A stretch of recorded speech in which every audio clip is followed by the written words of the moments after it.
Hey, everybody, it's Adam. This is Comic Industry Insiders Live, your weekly appointment with bald people talking about comics and the comics industry. I know it's a very rare instance. You almost never see it. You ever have one of those days that went exactly as according to plan, where you woke up first thing in the morning and you knew what you were doing all day and you went through the whole day with no surprises? What was that like? You're going to have to tell me.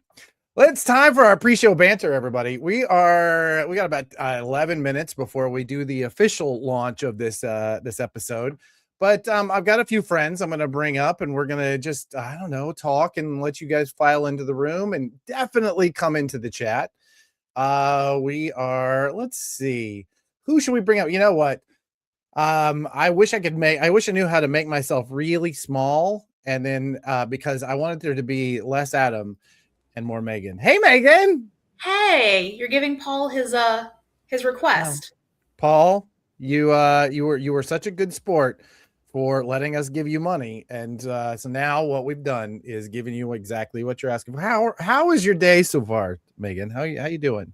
Good. I got a sneak peek of that bestsellers list, which was a lot of fun to look at. Oh, I know. It's fun. It's a fun one.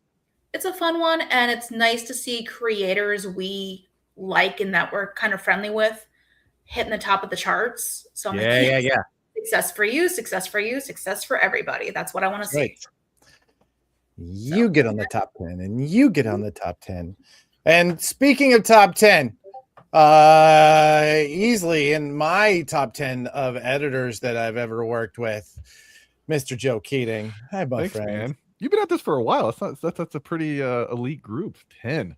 I mean, listen, I love editors, but I will say that, it's a very difficult job, and it often takes a toll on people. And when you're the sales guy, you often take the blame for all the things they don't like. So there you go. That's so you, my friend, though, you have never once, I don't think, blamed me for something in my hearing. It's possible. That's true. Not in your hearing.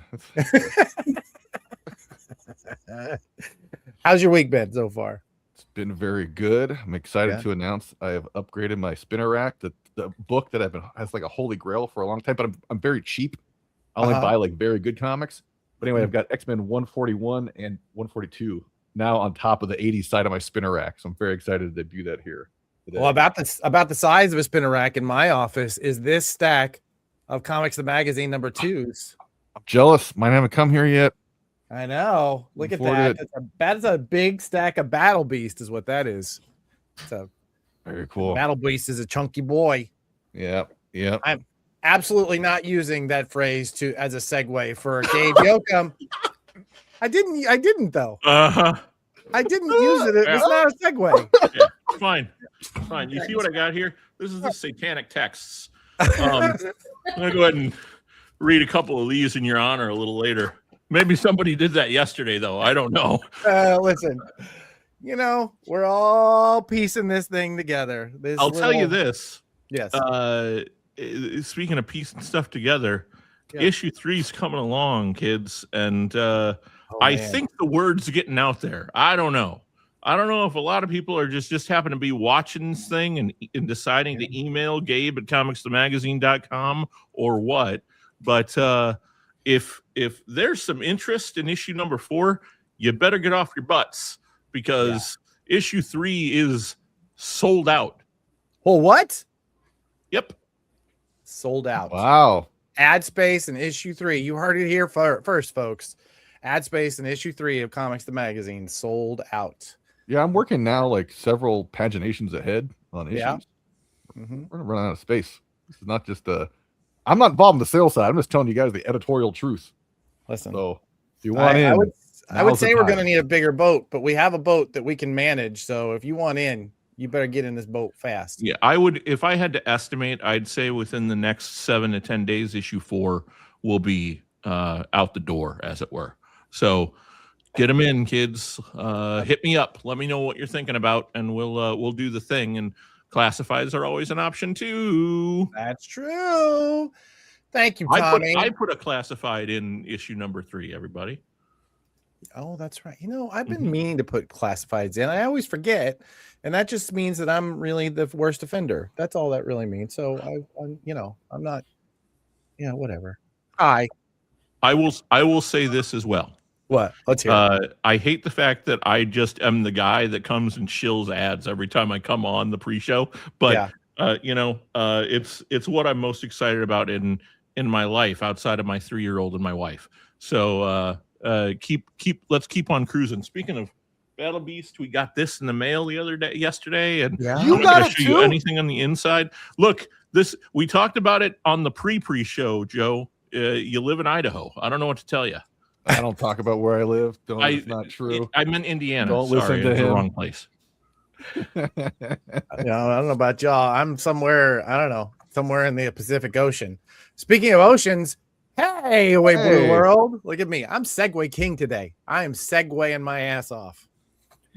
Thanks. We really enjoyed putting that together, and I can't wait for everybody to see issue 2 next week.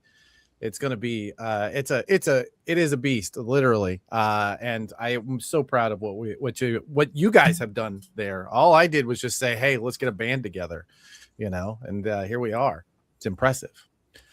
What else is going on? Is there anything that's not Comics the Magazine related that we can fill 5 minutes with while everybody files into the room? Right now, it's all Comics Magazine and Recca. That's right. Recca's coming in hot together. And the first free comic book day issue at the presses. That's pretty cool.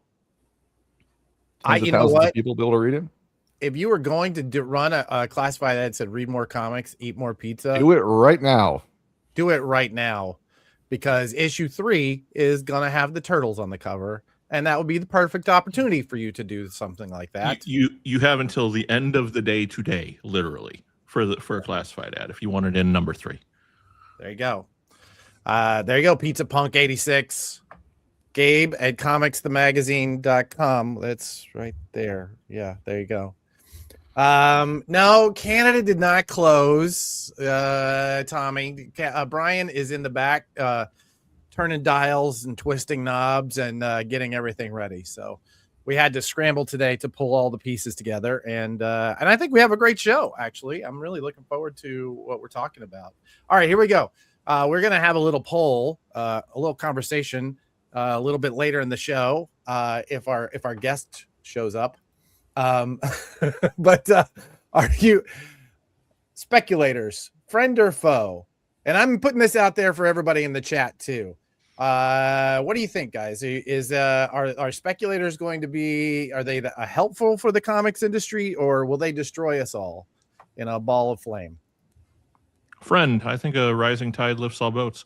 I think speculators drive a market, and comic fans watch that speculator market as well. And if speculators are going, this one might be really interesting, fans will pick it up, start reading it, and the fire spreads. I think more comics for everybody, whether you put them in plastic or get your fingers all grubby with newsprint. It's a beautiful thing. Yeah. All right. What do you think? What do you think, Joe? It's just, look, I'm all for anybody reading comics however they want. I just don't get it. Like I did say on the top, I'm very cheap. Like that's the reason it took me to find X-Men 141 was I don't want to pay a bunch of money for it. And like if it's bent, that's even better. Like if you saw my comics collection, some key issues that I have that are not in great condition, you would be very sad if you were a speculator. But look, I think it's like anything. I think when you start talking in definitives with comics or any subject, but let's just focus on comics for now. Not great. Like there's room for everybody. So like when the market was all speculator, not great. When the market had no speculation, no one cared, not great. So just be reasonable, folks. Have some nuance in life in general, but especially this particular issue. So I agree with that. Tommy, give us an example. I love the narrative here when publishers chase those customers. That's right. When was that? I don't know when we I'm saying publishers, but I don't know when publishers really just exclusively chase speculators. I think that's it. I think might actually enjoy agree with 24/7 here. It is the balance of the force, right? You need that you kind of need it. I think earlier you said yin and yang. That's exactly it. But yeah. What do you think, Megan? I feel like you have just a quiet zing ready for this. And I don't know, just intuitively, I feel like you're ready. I feel like they're helpful, like everyone's been saying. If it helps drive conversation and gets people into those comic book stores looking for something new, that's great. I feel bad for the person that went heavy on comic book XYZ number 39 back in 1996. And now they were expecting to pay for their kids' college education off of it. And now it's worth 37 cents. So it's those people that overbuy to resell. And you're leaving people out of the chance to read the book and actually find something they might love. So seeing a lot of those with like the horror comics lately, like Nectar flew off the shelves. I saw like my store that I shop at had a sign that said 1 per person. Do not try to order it online. We will connect them all to your Comics Hub accounts. We will figure it out. We will cancel, because they knew that it was a hot spec book and they wanted people to get a fair chance to read it. So I think has positives, has negatives, and it's up to each store to kind of make their own rules about how to handle them. That's best for their business. Oh, look at you. You got a spec book, right? I picked this up a couple weeks ago because of all the spec sort of attention to it. This is not a book that I would pick up to read. It's a great book. Yeah, that writer, he's awesome. Why am I blanking on his name? Wagner, Wagner. Yeah, Doug he's a good guy. Yeah. He's been in the business for a long time. Doug, and that's just it. Yeah, and what I love about, you know what, we're gonna get into it. We're gonna get into it for real at the real part of the show. Why don't you guys stick around? I'd love to hear some more as we're getting ready. Because we may or may not have the guest that we were planning on. So I'd love to have you guys jump in. All right. Brian, give me the thumbs up. I can see you. We're good to go. All right. Let's go. How do we get that other ball rolling? Does anybody know? No? All right. Just click buttons until it works. I'm just going to keep clicking buttons. I'm pulling you guys off. All right.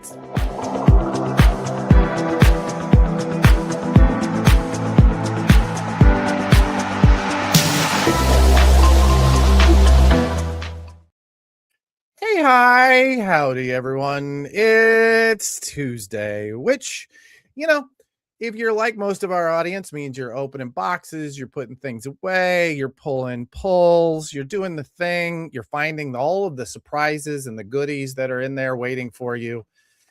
It's the day before New Comic Book Day, and that means it's time for Comic Industry Insiders Live, our weekly look at the comic book industry and how things are progressing. We're going to talk about some of the biggest stories in comics. We're going to talk about I think we're going to talk about speculation, what it looks like in this day and age. We're going to talk about all sorts of things, but mostly when I say we, I mean me and my buddy Brian Garside, everyone. Hey, buddy. We're here. Everybody was really worried that you were like, the Canadian border somehow had shut you out of the internet or something. No way. I don't miss this show. I was just busy. I just making things happen, behind the scenes, just wheeling and dealing. Making it happen. Buddy, what are we talking about today? Don't we have a whole slide deck ready to go? Look at that. Speaking of the orc. Dark market returns, the speculator market. And we're going to talk about how evil it is and what a poison pill it is for the entire industry. And there's no good that can possibly come out of this. Oh, I love that you're going to take a counterpoint that you don't agree with. I really want that for you. I want that as your narrative thread. Also, thanks to Blake for this. This is incredible. Although now that I realize we're looking at this slide, it could have been the orc market returns, and it would have been. I know. Missed opportunity. Where were you a week ago? I looked at it, didn't see it until just now. Where were you a week ago? All right. Well, I'm sad with me. Let's talk about our rundown. We're going to start out with some hard-hitting headlines. We're going to talk about speculators. Are they good or are they evil? Possibly with special guest Brian McClay, but I don't see him here, so we may not be. special guesting. Who knows? Of course, we'll talk the Prana bestsellers list as we always do. Yeah. And then the final cut, Pesto Comics. Can I tell you, the Adriano, we have a 5-minute package for Adriano about Pesto Comics and their launch with us soon. FOC coming up. I just did the long form interview with Adriano, and he's I don't know, he is a force. You're gonna love this video, by the way, if you haven't actually watched it yet, because not only is he a force, he's a Canadian force. Yeah, and you can tell. I met Adriano on Sunday at the Toronto Comic Con, and we talked for a good half hour and just like about stuff. It was just great. He was terrific. Yeah, I'm super. It's so funny though, because he comes up to me and goes, "Hey, it's Adriano," and I'm like, nothing. Hi. And he's like, Adriano from Pesto Comics. Nothing. And then we're talking, and I'm like, oh, I know you, but I only recognize you like this. I don't know what this is. Like, it was so funny. Adriano, yeah. But it was like a good 5 minutes in the conversation before I clued in on who it was. Oh, yeah. Well, he's built this incredible company just on crowdfunding. It's really, if he is the sort of the not guide. What's the word I'm looking for? Somebody give me the word I'm looking for. Like the prototype. The prototype. Yeah, exactly. Of what we've hoped Prana publishers could become. Right. 100%. People who have built solid businesses just are ready to take that next step into the direct market distribution. They have good followings online. They want to bring those followings into the comic shops. They've made great books. Adriano is like, he checks all of those boxes. I'm so excited. So he joined Prana Publishers, and this is his first FOC. And Dirk Manning of SourcePoint welcomes you as well, Adriano, if you're out there. So excellent. I think we actually, that's right. We even had him on the show already. So perfect. Yeah. So we'll be talking about his book that's coming up on FOC. It's going to be a good show. I'm looking forward to it. If all the buttons work when we push them, it's going to be a fantastic one. So far, so good. I mean, they seem to be. Let's talk about classifieds. We should have on to talk about classifieds. Oh, let's go. I know. Is Gabe Yoakum around? Let's see. I think he might still be out there. You can't. You know what? It's funny. You say his name and he just pops up. Say his name and he appears. I believe in Gabe Yoakum. For all the wrestling fans out there, classifieds, man. I was putting together the list of classifieds to send over to Rico today, because I have to get them in his hot little hands so that they can go into number 3. So if you're interested, then you need to email me, Gabe at classifieds. Oh boy. Gabe at comicsthemagazine.com or classifieds at comicsthemagazine.com. And we'll take care of you. As long as I have something in my inbox before I leave my desk for the day, which won't be for quite a while, you should be just fine. Here, anybody want to first look at the classifieds for issue number 2? Let's pull me up here. Let's remove this. Okay, here we go. Look at that. The Silver Sprocket rules. Okay, Silver Sprocket rules. Spoiler alert, everybody. There's a lot more than this in issue number 3. What is that thing at the bottom? Can you bring that back? Yeah, sure. What is? Those are just numbers, dude. You guys screwed up. Are you aware that you screwed up? Did we just put numbers at the bottom? Oh my god! You know what? I bet Rico just translated whatever classified that ad was into binary. That's all I can think. For just binary numbers. Those guys would have to be serious bros if they did something like that. He's a bit of a savant, that Rico. You never know what he's going to do with these classifieds, and you don't either. Only $25 a minimum and $1 per word after the first 25 words. I wanted to do something dumb, that might be where you did it. I'm just saying. I put a classified in for number 3, and it was so much fun trying to put together a 35-word ad. Yeah. Like, I know that sounds really geeky, but it was a lot of fun to do. Absolutely. It's like a haiku, right? Like there's a lot of art in that. Hey, Gabe, don't let the moss grow on this one. Don't let me let the day end without me giving you an ad. I have one in mind. Okay, right on. It has to do with what we dealt with today. So I think I have a good one here. I don't know. That's a good one. He is. There I am. I'm gigantic. Ooh, but I'm always gigantic, so it's fine. Oh my goodness. As Adam alluded to earlier. All right. I did not. He called me big and chunky is what he I called never said that. I legitimately did not say anything like that. I said something about someone else being a chunky boy, and you just happen to be the next person. It's not my fault that I. Yeah, it's not my fault. Classifieds. Let's Classifieds. Let's go. Gabe at comicsthemagazine.com. Send in those classifieds. Let's get it rolling. All right. Thanks, Gabe. All right. Let's get our I like this the idea of me being bigger. It's kind of look at all these buttons. It's I don't know what I've done wrong, but I have done there we go. Here we go. Okay. Hey, there it is. Whew. All right. Apparently I'm gonna have to learn the buttons again because I forgot. Hard hitting headlines. As I built this slide, I realized that based on world events, this perhaps could be in poor taste. So let's just move on. Hey, did you guys know that next week the Daredevil blind bag program, True Believers blind bag, so a bunch of retailers, not me, were given copies of this so that they could see that Marvel, I wasn't one of them, has solved the issue that they had with the Ultimate blind bags where they had some damages. And apparently, I can't attest to this because I didn't get any. That is not a problem anymore. So that's good. Yeah. But it's coming out next week, and it will probably be a Speculator product. Because look at all those covers. Look at those There's sketches. actually actual sketches in the blind bag program. And they've decided that they're not doing the open order covers. So that every single cover will be a special cover. That's only available through the blind bags, I think. It's not that I like saying I told you so, except that it's one of my favorite phrases.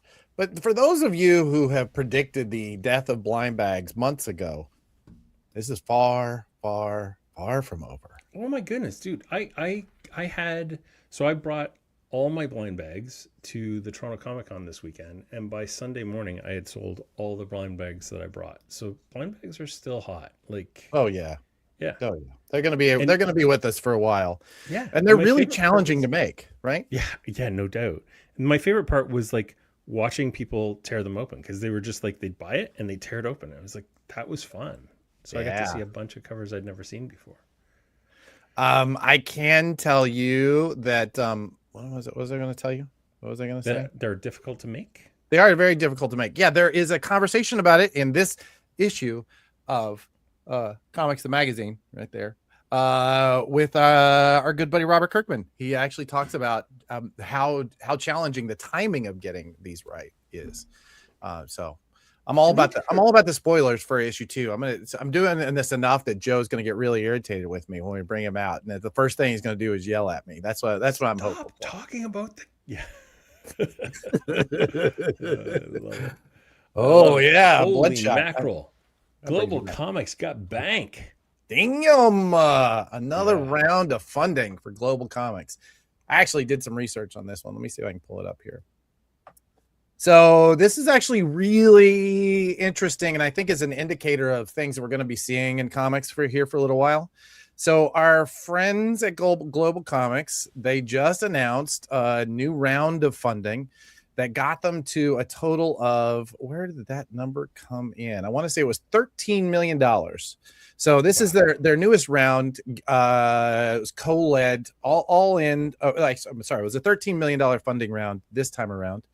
Co-led by SBI US Gateway Fund and Point72 Ventures. If those two names mean anything to you, it means that you're a VC fan. And really, why are you watching this channel? I don't really understand that.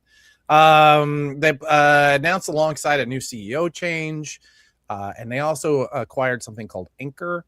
I still not, as of press time, I have to admit I don't really know what that is, but that means that has brought their total announced funding to $19.5 million in total funding. Wow. That's a lot of money. Yeah, Yeah, I've not taken any funding, but this kind of has me. This means actually that they are, obviously this feels like that they're in a tech play more than they're in a comics play, right? This is what it looks like when people from outside of comics see comics as an opportunity and start building or inside of our ecosystem. Yeah. Sure. I will say that there's a part of me wants to say carpetbagger is going to carpetbag. We got to watch out for these people who come in from outside of comics. But also, it's good that there's money coming in because it means some of that money is going to trickle down to the people who have been making comics, the people who have been distributing them, like all of the things that we do. That money actually lives inside of our ecosystem if we all are participating in partners right. But for those of us who don't exactly know, what is Global Comics? So Global Comics is a digital comics platform. There are really basically 3 players in that market right now, not counting like webtoons and those vertical scroll sort of platforms. But there are these 3 different companies that are doing digital comics, digital Western comics in the same way that Comixology was doing them. Okay. Right. And so to step into the role, each one of them is trying to step into the role that Comixology had, and each one of them is doing what has always been done, which is this run on exclusives and content, right? So they're all competing for Marvel, DC, Image, and each one of them is like taking a different chunk. I believe Sweet has Image Comics. I know that Global and Neon Ichiban both have Marvel and DC, plus a long list. I think they really distinguish themselves. Global from Neon Ichiban really distinguishes itself as more of it's almost like a Netflix sort of play where you pay and you get to consume as much as you want, as opposed to Neon Ichiban, which is more of a pay by unit. And in that pay by unit, you end up with something that they call a digital collectible. And you know that money is trickling down to creators. It's a very different financial model that lives more inside of like the comics ecosystem. Sweet, on the other hand, is also a bit more of a subscription model. But honestly, I will say that of them, the people that I like the most are Sweet and Neon Ichiban, just because they are the people who kind of came up in comics. The folks at Global Comics, great people, but like I only know one of that team from a previous job. Gabe actually was worked with him at another job, but it's a very different dynamic because Neon Ichiban is trying to create the sort of collectible nature of physical comics inside of the digital platform, whereas Global is doing essentially the opposite, which means that Global is really going to make it very difficult for anybody who's not Marvel or DC to make any real money. Yeah, I mean, you just ask your favorite musician how much money they make off Spotify. Yeah, I mean, that's a tough one. Yeah, so I don't know. We'll see how this progresses. I don't think it's as simple as who gets the most funding. I really don't. And I really hope that we don't get to a place where we did last time, where we have one winner, which was Comixology, and that one winner becomes a single point of failure that allows that when Amazon buys them and goes out of business, or puts it out of business, is people's collections disappear, and they don't feel like they even own anything, so why bother? I really hope that we are able to keep more of a choices. I hope we can keep more choices of open to everyone. Well, competition makes everyone better, right? Like, I think it's anti-capitalism to say such a thing, but at the same time, when you have one player, they tend to get stagnant and die. When you have multiple players, it's an interesting market. I think so too. And listen, Chip and David over at Neon Ichiban, they built Comixology the first time. Chip has worked for multiple publishers. He speaks comics natively. You ever want to hear some like comics gossip about the last few decades in publishing, Chip is your guy. Yeah. And Kenny from Sweet, I mean, I've had him on the podcast, is he's one of my favorite people who has come into comics in the last few years. He's wonderful. So I'm looking forward. Hopefully everybody, as you said, can continue to compete and continue to make things better and kind of push each other to be better, because a nice big umbrella would be good. Allowing publishers to actually make some money on digital comics might be even better, Yeah, absolutely. So yeah, this is so true. Comicsology was great until Amazon murdered it, and they did murder it. Yeah. I'm meeting Kenny true of today. so many things. It was great until Amazon murdered it. Yeah, absolutely. I'm meeting Kenny today at 4:00. Oh, so yay. we got to keep this tight, and in the interest of a tight 60, we got to get a tight 60 in. Tight 60. All right. How about this fella? Look at this guy. Look at that guy. Yeah. So Chip Zdarsky is collecting his I'm going to try and say it the wrong way. ZCN. Oh my God! You can't even do it. You can't even say it properly. ZCN. Say it properly. It's because it feels wrong in my mouth hole. Well, that's because he's also Canadian. I think. I know, because it's called ZCN because he's Canadian. So anyway, he's collecting all 18 months in one trade paperback. It is called 18 Months I Can't Get Back, which I love. And it's gonna have all 18 issues, and I hope all the ads, because got a couple in there. That'd be spectacular. I know, that would be sweet. Chip, talk to I me. would love that. You had a piece of this. What are your thoughts? Oh, I'm looking forward to it. I mean, he part of the reason why Comics Magazine lives is because Chip launched it with ZCN. And really kind of said, hey, would you like to keep this going? Whatever you decide to do. He was gracious enough to write us letters in the first issue. He's been a champion of this all along. Yeah. And so there wouldn't be no Comics Magazine without Chip. And he put every page of that thing together. Part of the reason why we couldn't make it bigger and couldn't make it into Comics Magazine is Chip just wouldn't allow it to go any bigger than he was able to make every month. So if you love Chip's work, you're gonna love this collection. I'm so happy that it's gonna be around. Me too. Yeah. He's the thing. Do we know where to add money to Chip's inmate account? The commissary account? We did get his inmate number. We'll get that to you folks. We'll get that. Go ahead and send us a note at chipsfund@comicsthemagazine.com.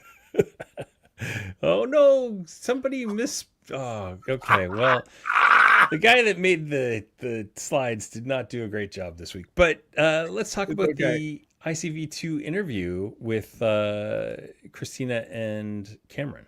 Yeah. Thanks for dropping that in. I thought it was a really great interview. I mean, they're talking so much about the things that we talk about on this show, which is that the stores are just exploding. There are more stores coming online, and they're seeing that. They have grown, exponentially. And the fact that they're able to do everything that they do and grow as fast as they're growing is remarkable. Yeah.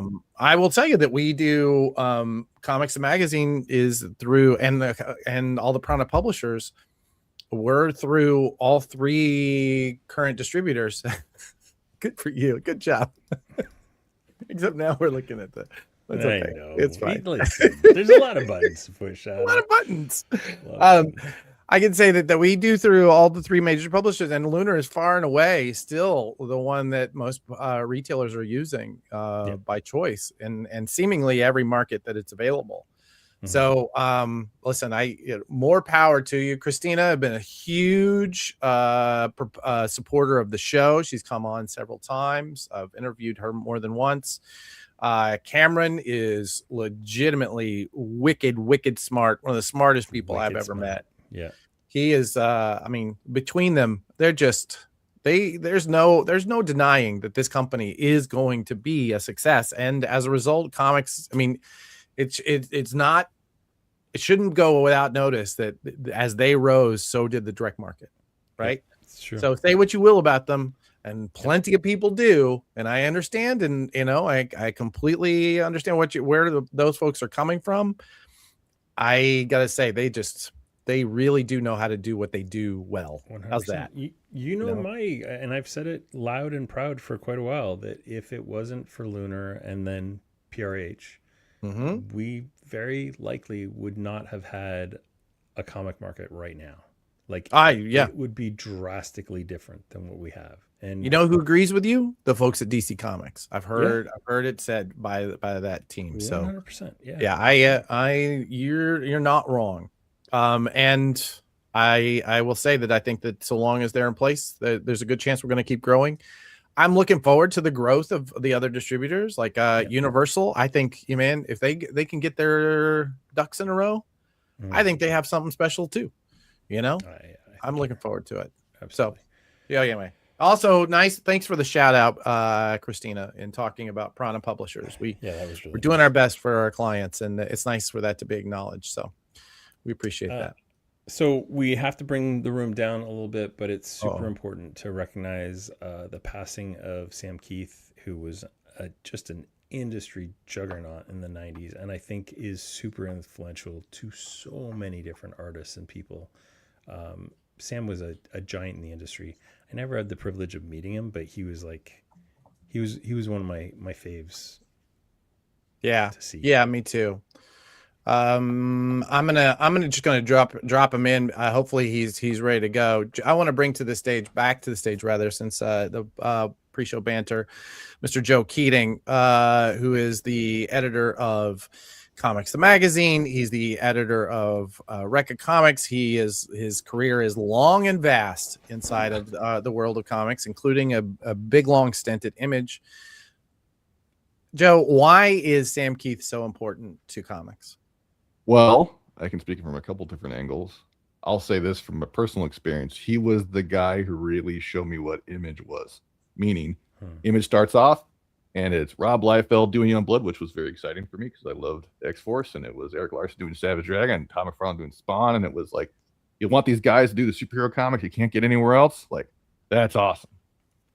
But the Max showed me, like, look, there's a lot more to this than you realize. We're not just doing superhero comics. They're kind of disguised as a superhero comic. In the early issues, had some superhero trapping. Savage Dragon even shows up very early on.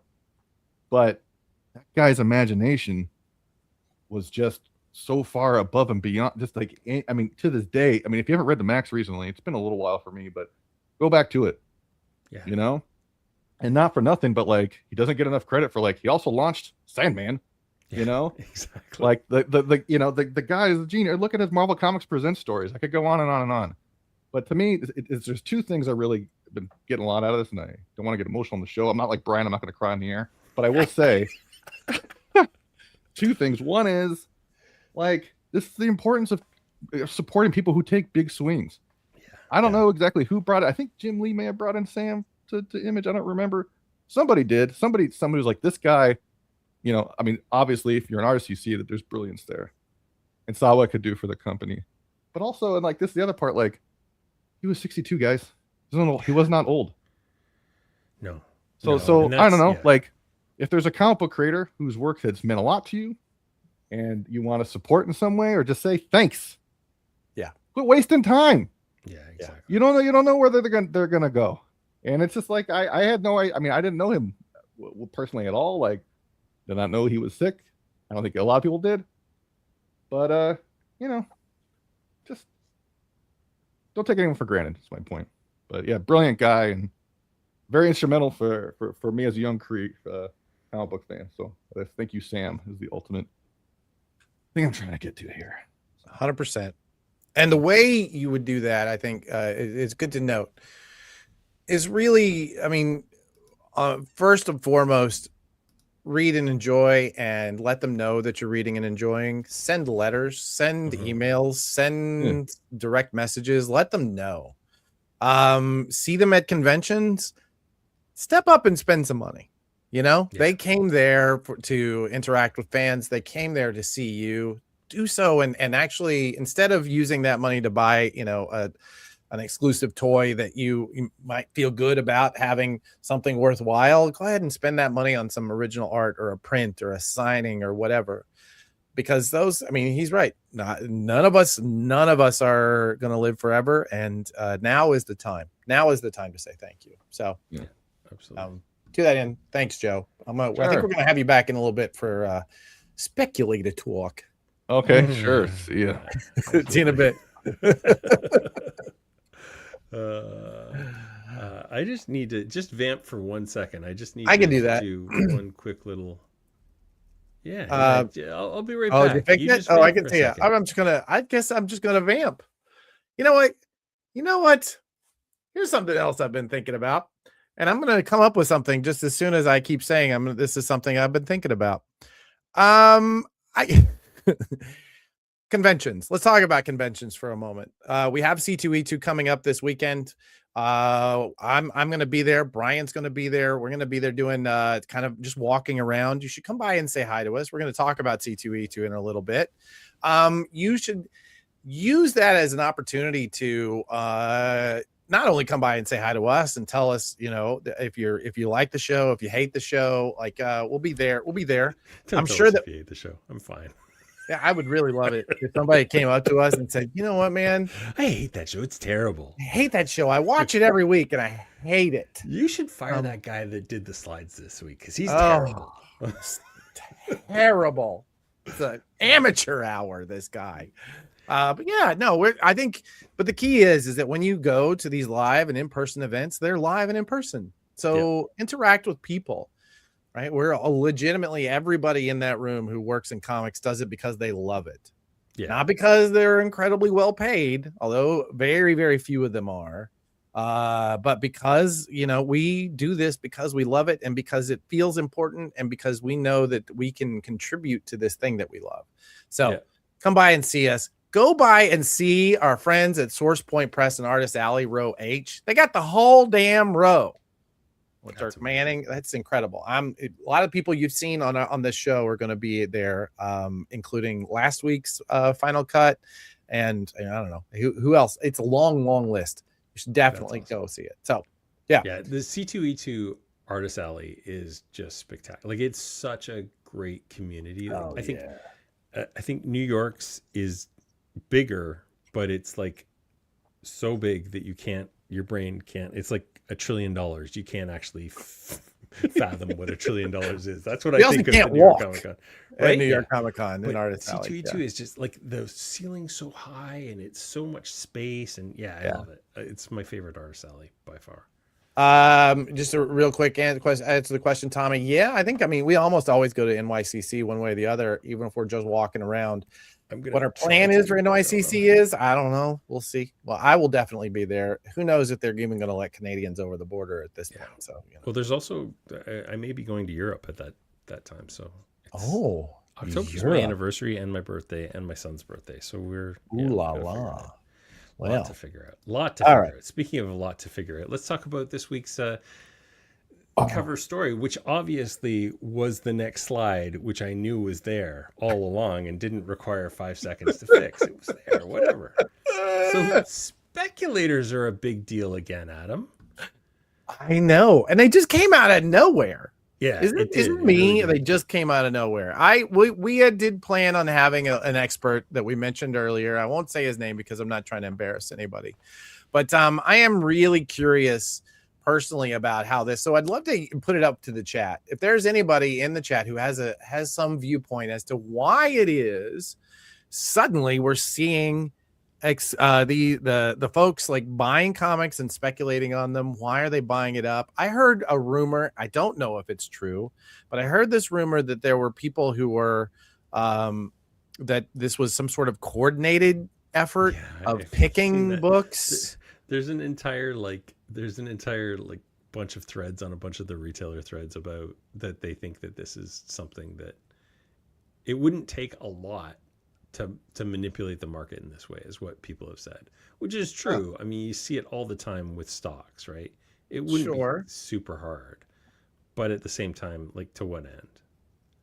Yeah, I mean, how much inventory can you take on and move during a period when it's hot? We're talking I don't entirely dollars, understand it. Not thousands or millions of dollars, right? Like, why it's not worth the effort to do this to this market. Yeah.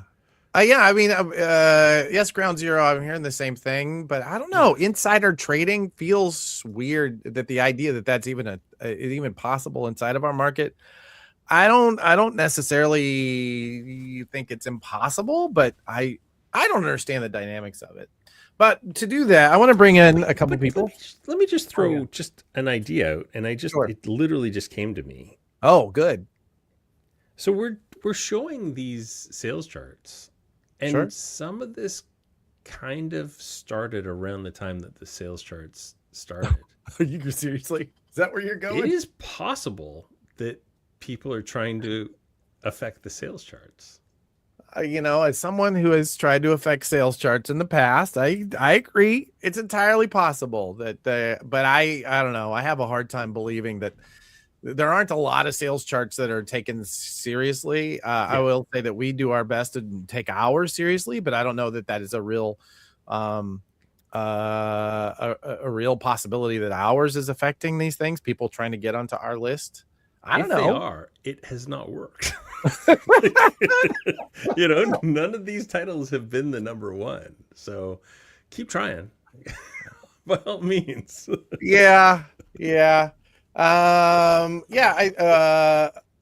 Felicity brings up the idea that D&D exploding has made Orc and Dungeon Crawler Carl. Is that the name of that? And like Brett Bean was the artist on I Hate Fairyland for quite a while, and it does fairly well. So, and it doesn't take a ton to move the needle on an image book, right? Like it's pretty easy to start ranking up on image. So, but also, I mean, how long has Doug Wagner been in this game? And he's been doing incredible work and never seeing this sort of explosion. I'm curious to know how his book lands on this. Anyway, I want to bring a couple of people back to the stage. Who we've had on most recently. Gabe Yoakum, who, when you're talking Chicago and Reed Pop, he knows a little something about that as where those things are. By the way, before we leave, you got to tell us where to be eating at this weekend. So we're gonna. As the chunky guy on the podcast. God damn it! God damn it, Gabriel! I'm super so I was under this. I was living under this illusion that Gabe was coming, and so this morning I was like, oh, you know what? Gabe's not too far out of my way. I could just swing by, pick him up, and take him. And then I'm like, hey, Gabe, you're coming, right? He's like, no, I'm in Indiana. Oh. So it would have been a hell of a buddy comedy. There's no question on that road trip. The best. But yeah, I have quite. Do you want to hear a story where I can fudge it enough about speculation and the way it used to work? I do, but first I want to bring back somebody else who has, he was at Image during periods of speculation. He's been involved in some of the biggest collectible things that have ever happened in our industry, and that it includes Comics the Magazine, Mr. Joe Keating. Hello, folks. I have a take on this that has nothing to do with speculation. Oh, I love it. People are kind of wrong, and you guys touched on it a little bit, so I don't know if you want me to launch into that. Well, listen. Let's launch into yours, and then I'm going to hear Gabe's story. Okay. So I think everyone's kind of wrong. They're not entirely wrong, but like a little bit wrong. Yeah. Are there coordinated efforts for speculators going? I don't know. I don't talk. Probably. Is it significant enough to get the numbers that people are getting? No. There's no way. There would need to be like 20,000 of these guys, and maybe there is. But here's the reality. You guys touch on Dungeon Crawler Carl. I cannot emphasize to you enough what a big deal that book series is. I have it open my other window. Not the book, but the graphic novel that Vault Kickstarter, not Kickstarter, but backer kitted, whatever you want to crowdfunded. Right. $2.6 million for a comic book with 26,635 backers drawn by Brett Bean. So there's that. And then there's the industry. Like we've been talking about it for like 2 years, dude. Yeah, I know. The Dogman generation came in. I actually think if you go back, I warned creators about this on the year-end show. Sure did. The Dogman generation, the Telgemeier generation, raised through manga, where we all know the story now. We talk about it every week. Got in the absolute books. Creators were like creator-owned friends of mine were like, oh, when's I gonna get to my book? Now. Yep. Because they've gotten into the absolute stuff. They're interested and then they've got some more money. They're like, okay, well, what else is there? Yeah. And then this Dungeon Crawler Carl thing was gasoline. Because they said this guy's got another book out. He's a great artist. It looks cool. It's like an edgy version of fantasy stuff you can't get from other things. Yeah. And then that's when Tigress Island pops off. White Sky pops off. Like, we've been talking about this for 2 years, guys. Yeah. It's not like I'm actually not surprised by any of this. What's the Florida I'm grateful Hippo for it because it was a great massacre. time with the magazine. But it's like, it's just this is what's building. This is what's happening, and it's not. You know what I love? I'm gonna actually ask you this because I'm gonna set you up for one of my favorite lines of yours. I'm opening right now Comics the Magazine #1. Sure. And I'm opening the picks section. Comics the Magazine picks comics. Oh, right? sure. Right. Yeah. And look at what the first pick of #1, issue #1. This was picked by Joe Keating, and I know exactly what he's gonna say. Joe, why did you pick Tigress Island #1 as your top pick for that month? Because it looked cool. I mean, that's my wild take on comics. In the magazines, you want to know my editorial strategy? I see what comics people are making, and I pick the really cool ones, and then we feature them. Yeah. It doesn't have to be from a big publisher. There's some stuff coming from small publishers that we're featuring. And then when it comes to comics I don't know about, we bring on people like Dave Baker, and he talks about them. Yeah. You know what I mean? And like, that's what we're Jim Rugg. Like, hey, let's do a history of fanzines. Whoever. Tiffany Lee. You talking? Actually, hey, here's some breaking news. The Comics the Magazine Effect. Variety just announced. So in issue #2 of Comics the Magazine, Tiffany interviews Marjorie Liu and Sonic Takeda. You know what just got announced right now? That Amazon, those guys, are doing a new Monstrous series based off their Image book. Jeez.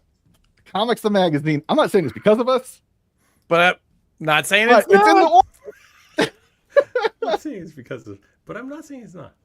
I'm not saying it is at all. It's not our.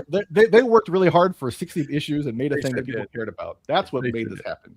Yeah, exactly. I'm just saying it's a good time for comics, and we are a lucky recipient of it.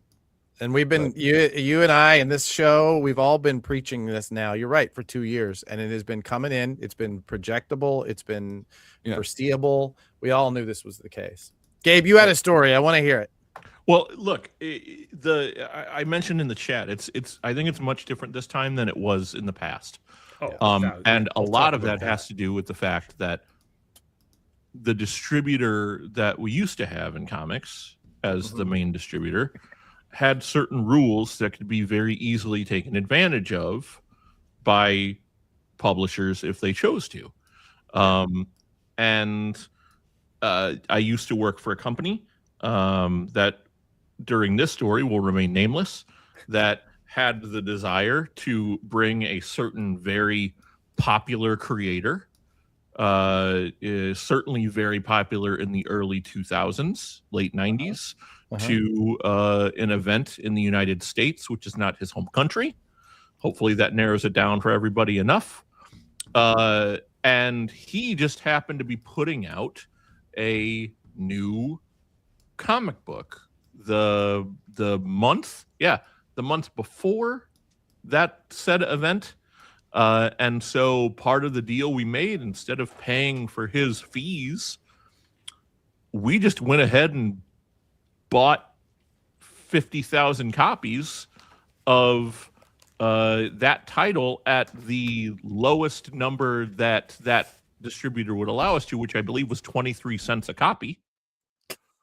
And thus that book was #2 that month on the sales charts. He wanted it to be #1, but it was #2. It was here's your hint if you got your listening ears on, as I tell my daughter. It was a magical enterprise. That's an example of how the system used to be able to be tampered with by any publisher that really chose to, if they found a willing participant. Yeah, but here's the reality of it. Like I talk when I go on a Marvel by the Month a lot, that podcast, and we talk a lot about they read Marvel comics every month. We talk about the history of comics. And my line on that show is the history of comics is the history of distribution. And people have been gaming it. Like, it's all started. I mean, look, there's things you can get into, but whatever. Max Gaines put a sticker on a folded comic section and sold that in his newsstand. Like, this whole thing has been different iterations throughout time, and people have tried to game that system. I will say the games don't seem to last very long. You know what I mean? This doesn't feel like a game to me. This feels very different. This feels, and again, I don't say this from nostalgia. I say it just from looking at the market. And DC, I think, will back me up on this. This feels like 1986 again. Yes. Yeah. And it's ours to lose. Absolutely. If we get greedy, we're going to lose it again. But if we're smart and put good works out, maybe we got a shot at this. Yeah. And that's what it comes down to. I said it in the pre-show. Like I bought this book because of the speculation fury behind it. And I never would have picked it up and read it, but it's a really, really good book. I will say, I really want somebody at some point to come on this program and argue with us. So if you're listening to this and you're getting really angry, reach out to me. You know who I am. You know how to reach me. Let's have you on the show. I want to hear why it is that this boom of speculators is going to be the death of us yet again.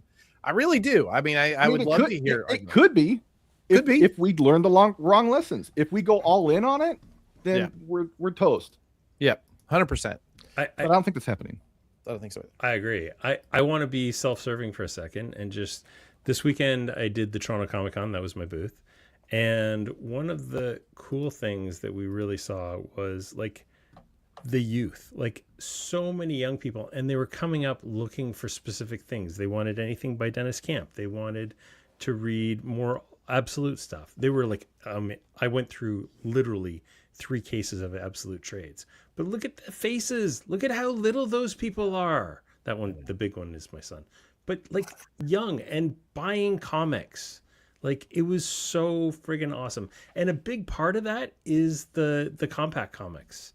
That stuff is like selling like crazy to these kids because it's the format they're familiar with. The Marvel ones that are slightly larger don't sell as well because they're just a little bit off, like just a tiny bit. But yeah, the DC compacts sold all day long. Like it was amazing. Yeah. I think you're totally onto something, Joe. Jamie in the chat makes a really good point. Dogman is still super popular. We could be dealing with this year over year for 10, 15, 20 more years because of how popular and how lasting Pilkey's creation is. 100%. I showed my daughter Dogman the movie on, I don't know what streaming service it was, about a week and a half ago, and she sat through most of it. She's almost 3, but like she doesn't do that for anything. So there's something to it. Yeah, that movie is also like, it is built for the Gen Z, like, and Gen Alpha. It's just, there's so much going on. I literally had to turn away because there's so much going on the screen. But that's a key piece of all this, right? Is like comics are in these kids' DNA. They didn't have to learn how to read a comic, which my daughter's boyfriend, I gave him Exquisite Corpses. And after I gave it to him, I was like, I wonder if I have to tell him, like, you read a comic in a Z, right? Like, I don't know. What was his background? Because when I gave my wife her first comic, I was like, okay, this is how you read a comic. Because she didn't have the vocabulary for it, right? That's not a problem with this generation. They just know. They speak it natively. Yeah. 100%. Awesome. Absolutely. We are running out of time, boys. I really appreciate y'all jumping in. We're gonna talk some bestseller lists. We still have a bit more show to do. I'm sure I'll be talking to both of you every single day. Thanks again for coming on the show, Joe and Gabe. We'll see you next time. I gotta say too, one of the big differences, and we see a couple people saying different things, but the last time, the thing that broke us was that those speculators were coming in and buying a case of X-Men. They were buying a case of the Valiant book. They were buying a case of, now they're buying 3 copies. That's not going to break the industry, right? No. Like that is not the thing that will break us. So I think we're okay. I think so too. Well, let's get into how some books are selling. You want to talk? Oh my gosh, let's talk about it, my friend. Let's talk about it. By the way, I have headphones on because my AirPods died. Great. Just one thing after another, you know. This is one of those days, buddy. Really all right. The Prana bestseller list is a project we've been working on now for several years. Luckily, for our partnership with Brian here. Thank you, buddy. And Django and Jeff out there, the comic shop assistant, we've been able to put together a cohort of 600 plus stores in various different markets, different countries. Over 80,000 consumers are subscribing. They are purchasing for the purpose of this list, as opposed to things like the pull box power rankings, this is what is selling in comic shops now. So we are ranking them this week. We have a little extra data, so I'm looking forward to showing that. I'm actually going to pull that up, Brian, so that we can talk about it in a minute. If you'll vamp for just a second about that. Absolutely. There you go. We are just in vamp mode today, my friend. So many, yeah. And the data is getting more accurate by the week as we kind of normalize it. And we've been working on a very, very large data project behind the scenes to make everything much better. So as we get this even better, man, I'm really excited about like the next 6 months, especially. And we're going to talk about some of this next week on next week's show. Yeah. But in the meantime, this is last week's sales. I'm sorry. I'm just trying to bring up some numbers. So obviously DC Comics killing once again. They just cannot stop.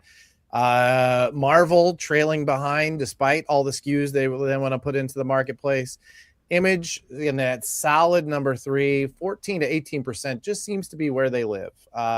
Even with the speculators jumping all over their products, we're seeing that. I have to say, the idea that Prana made the list again this week is something I'm super proud of. It's pretty great, yeah. I know. And let me see if I can, let's see. I've got the file. I'm just going to download it and take a look at it myself. Well, actually, if I present here, it's going to be, we're actually going to show share screen. There we go. And we're going to show a window, and that's not working. Okay, there we go. Nope, that's not going to do it. Oh, wait a minute. I'd have it. No, I don't have it. God damn it. I'm sorry, guys. Well, let's talk about it. I can just talk through the numbers. Number 1, Lobo, number 1. Not surprising. But I love the fact that Lobo, of all characters, is getting his day in 2026. Batwoman, number 1. Deathstroke, number 1. DC takes the top 3 spots with 3 number 1s. And can I add that all 3 of those had bundles? And I swear that the bundle stuff is a large part of the reason why this stuff is doing so well, because I can take a much larger risk on these. I bought 2 bundles of Lobo because if I don't sell them right now, I guarantee you I'm going to sell them in a couple months when that movie comes out, right? Yeah. I'm not worried about it. Batwoman, I bought a bundle. Deathstroke, I bought a bundle. Those things are going to sell forever. They're number 1s. Yeah, it was a no-brainer. Amazing Spider-Man enters the chat at number 4 with, I would say, so Lobo is averaging 30 copies per store. Batwoman, 23 copies. Deathstroke, 22 copies. And Spider-Man entering it at number 4.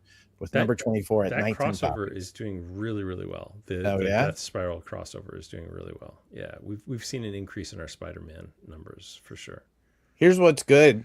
Here's what Image enters into the list at number 5 with Invincible Universe Battle Beast. So that's the number 7. First issue of their hiatus. They went on like a 3-month hiatus and put out a trade paperback in the meantime of the first 6 issues, and then now we see the fruits of that labor right there. 100%. We've got Absolute Flash, our first Absolute on the title at number 6. Ultimates, Ultimate Wolverine, Absolute Batman number 18. Not even a new one. It ends at number 9. Week 3 of that. Week 3? Yeah. Yeah. It's amazing. How? Well, you know what? Here's what I will say. Prana enters the chat at number 40. With Comics the Magazine, we averaged 5 copies. Week 2. It's amazing. 5 copies per store in that. And Ghost Pepper was right after us. That's awesome. Number 41. Anyway, this has been it's been an incredibly dramatic time in comics. I would say notably Oni Press comes in at number 37 with Dead Teenagers number 1. White Sky number 1 still on the list at number 39, doing incredibly well. What is hitting me is the number of titles that are like hitting week after week after week. At some point, I think we're going to have to like start noting that in this data. Yeah, White Sky got a new printing, so I think it was the second printing came out last week. So that may be why that came back up. that definitely works. Yeah, it's been a dramatic little time here. Rounding out in the top 100, we've got, I mean, obviously a lot of DC and Marvel. IDW gets in there with Starship, Godzilla Kaisei era, number 6 at number 61. Boom enters 85 and 86 with Last Day of H.P. Lovecraft. Baby Garfield, number 1, 2.5 copies per store. Baby Garfield, number 1. That's Dynamite, right? Would have thunk it. No, that's Boom. Oh, Boom. Okay. Yeah. Dynamite's got Harley Quinn, Elvira on the list at number 5. Number 5 comes in at number 97. Ignition Press, Roots of Madness, number 5, breaks the top 100 at number 98. So, I mean, only Adventure Time 2025 comes in. Mad Cape Studios gets Racer X number 5 in the top 100. So, anyway, it's a good time, man. It's a good time for selling comics. Absolutely. Udon. Udon was on there. I want to make sure that I note why they were on there. Oh, Mega Man X number 2. Yeah. So, can I tell you, man, it's so satisfying to know that we're selling week after week for this magazine. Know, right? I just, I don't know. I'm chuffed, as they say. You should be. Yeah. Well, on that note, my lighting why don't we kick off a little oh yeah, I like it. Let's do it. Final cut. This is something we do every week. We teased this earlier in the show. Anytime there's a PU, there's a final order cutoff. Our friend Keith Davidson sits down with whichever of our clients has an FOC order that week. This week, it's Adriano, not even going to try his last name, at Pesto Comics. And I mean, the most Canadian wrestling comic you've ever heard of. So stick around after this too, because we got a couple of really fun announcements. So stick around, and I think you'll actually really enjoy this final cut. So without any further ados, please, let's welcome to the final cut, where we take a quick look at upcoming projects headed to stores. I'm your host, Keith Davidson, Prana's direct market specialist, and I'm joined this week by Adriano Originello, writer of the original comic book series From Parts Unknown and publisher of Pesto Comics. Welcome. Right on. Thanks for having me, Keith. So let's get right to the action. What's From Parts Unknown about? Well, From Parts Unknown, the quick pitch is it's pro wrestling and vampires. But what it's really about is two brothers that are a tag team. They're going to a show, an indie show somewhere up north in the cold. And when they get there, they realize that it's not going to be so easy to get out, and they're going to have to fight their way out to, make it out with their lives. So some pulp action, some fun, some just pro wrestling escapism. Great. Now, the story is brought to life by the work of Daniel Koval and JP Jordan. What do you love about their work, and what do they bring to the storytelling?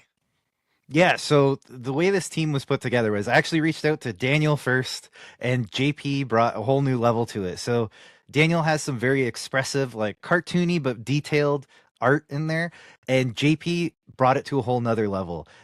One of the things that when I have this book, I had a version of this book out there, and when people would walk by and see it on the table, the colors would draw people in, and then people were really into the art. So even though it's about vampires and pro wrestling and all that, and there's some gore and of course all of that goes into it, it's still done in a way that is more fun than anything else, right? Like, this isn't a horror book. It's an escapism book. It's the fun of pro wrestling done in comic book form. So it's really something that the art brings out. The colors are like nothing else. It's got this like neon vibe, and the art really pulls that off as well. Excellent.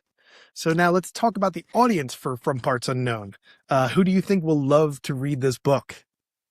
Yeah, so not to put too high of a target up there, but I think the folks who've enjoyed Do a Powerbomb and the folks who enjoyed The Walking Dead will really like this.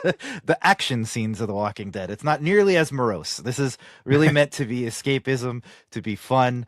And if you enjoyed that kind of thing, even DC versus vampires, like those kind of books, this is what you're coming in here for. It's the fun of vampires, but really it's the fun of pro wrestling. It's we're all in this because it's kind of goofy, kind of silly, but there's real stakes involved. Like these two brothers have to get out of here with their lives. So it's a little bit of the action of pro wrestling and the goofiness of pro wrestling with a little bit of the seriousness of vampires and all that comes with it. Now, this is the first foray into the direct market for Pesto Comics, and it's timed for release at the end of April. What should comic shop retailers know about the launch? Well, you hinted at it. So it's time for release at the end of April. With the main thing about that is Free Comic Book Day is the following Saturday. So we'll be on the shelves right in time for Free Comic Book Day. And in order to make that very easy for retailers, we put a bundle together. So it's 10 for 10. So if you look in the catalog, you'll see very easy to get as many copies of this as you can, as easily as possible, really trying to take the risk off of the retailers. And in speaking to that, the other thing we're doing is you can order, your 10 for 10, get as many as you want, and then you can really gauge how much you're going to get of issue 2 because we've skipped the solicit month. So you will have the book in your hands, you'll make your sales, and then you can put in your order for issue 2 based on actual numbers. So we're really trying to take the risk off of retailers and make it easy for you guys to get the books out there. Great. That's really smart. Any last words that you'd like to share about From Parts Unknown? Yeah, the whole thing is this is escapism, right? It's pro wrestling at its finest. It's meant for people who just want a time of fun, just want to go and enjoy something and not think about all the things happening in the world or anything like that. They just want to enjoy themselves for a few minutes, and that's what From Parts Unknown is. Just have a good time, read the book, escape for a while. That's the idea. Great.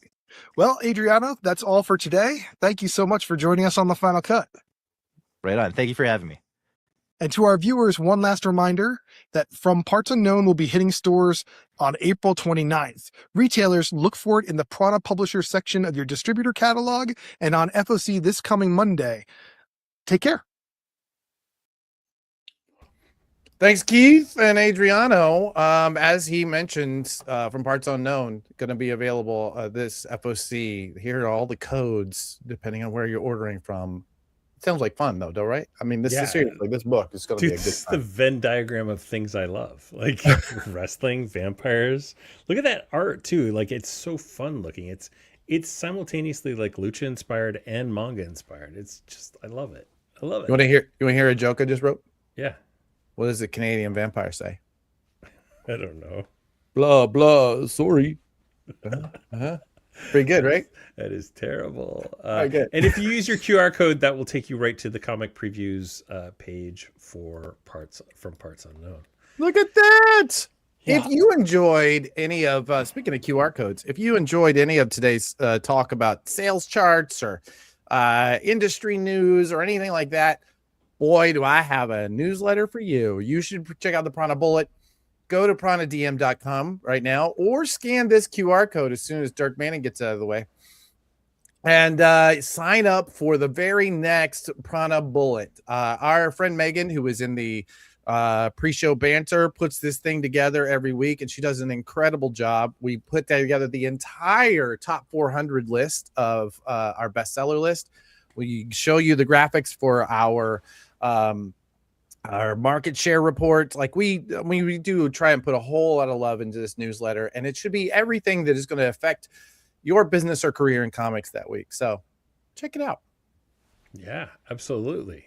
And while you're there, check us out at C2E2 next week. See you at C2E2. We have a party. My favorite parts about the C2E2 every year is we do a party at the Goblin Market, which is one of the most beautiful shops I have ever been in my life. I love comic shops, and this one is easily top 10. Easily. They do such a beautiful shop. Yeah. And then downstairs, they have this little lounge area where it looks like your grandmother's dining room, but it's all full of really, really wacky art, and it's just gorgeous. It's just such a beautiful thing. I'm so looking forward to hanging out with the Goblin Market crew and all the rest of you. Yes, Dirk, for those I know you asked, you sent me an email. Yeah, bring the whole chain of your artist alley. Just bring them all, okay, buddy? I want to see the whole crowd there. It's a free thing, but I would love it if you would RSVP. If you could send us an RSVP to info@pranadm.com, and we'll make sure to get you on the list. We just want to make sure we have enough beer, frankly. That's I'll be there. So just I don't know if I've sent an RSVP, but just FYI, I'll be there. Well, I don't know if we're gonna have enough beer. That's that now. The Canadians in the chat. Oh, God damn it. Another week where I forgot to show the picture of It's you also, trading I'm going to be at C2E2. So if you want to come see me in Chicago Thursday or Friday, I'll be there. I'll be on the show floor visiting shops, tagging along with Adam. I think I'll be part of your panels or in some way, shape, or form. Maybe I'll just be like shining spotlights in your eyes or something, but I'll definitely be there. If you're watching this and you haven't been asked to be on a panel yet, we still got our panelists together. So that's right. Dirk's going to be on one. There you go. Dirk will Looking be forward to meeting you, Dirk. Yeah, there you go. Absolutely. All right, cool. Maybe we should do that. All right. You know what? Comics Magazine #3. We dropped the #3 cover. It is going to be out very soon. So why don't you go out and make sure that you put it on your subscriptions? Make sure that Comics the Magazine is there for you every month. We want to make sure that you see it. Scan this QR code. You can get on our mailing list. #2 is going to hit stores any minute now, and it is going to change minds and hearts and surprise some people. Surprising is a good word of this one. It's super important that people add it to the list too, because that's the #1 way that you can signal to your store that you're supporting something like this. So if you are listening to this and your store has a pull list of any sort, make sure you add it to it. Even if they're giving it to you for free, ask them to add it to your pull list so that they know that this is important to you and that it's not just something that you're taking and running away with. So yeah, it's super, super important. Absolutely. Did we do a whole show, Brian? Did we? We did, buddy. I can't believe it. And it was almost tight. Yeah, 64. Tight 64. Nicely done. Nicely done. We scrambled a little bit today, but you know what? I was pretty confident that we were going to pull it off. Every week I like to end this with a special sign off. This week I have a very special sign off for somebody in particular, if you don't mind, Brian. Yeah, absolutely. Take a moment. You. All right. For a while now, I've come to this conclusion that it's what we do that defines us. What we believe, what we own, what we say out loud. Those things, they can indicate our intentions, but it's only in action that we define who we are, both to ourselves and to the world around us. Blake Morgan has done more for the comics industry in his time at Prana Direct Market Solutions than most of the people I've known combined have done in their entire careers. He's driven, he's creative, he's multi-talented, and he decided to step away from Prana this week. So he's going to be really, really hard to replace. Good luck, Blake. We'll be here if you ever need us.